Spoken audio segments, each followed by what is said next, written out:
Alam mo, kapag mag-a-abroad ka, dapat buo at malakas ang loob mo.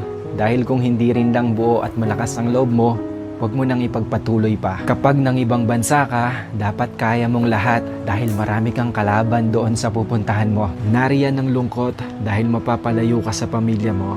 Isa yan sa pinakamalakas na kalaban na pwedeng umatake sa'yo. Nariyan din ang takot.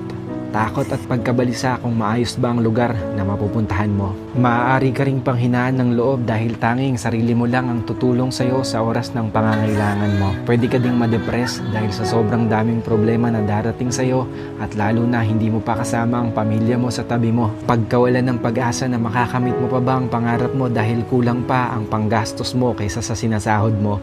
At marami pang iba. Ilan lang yan sa maaari mong maranasan kapag nang ibang bansa ka. Pero dapat kapag nag-abroad ka, kaya mong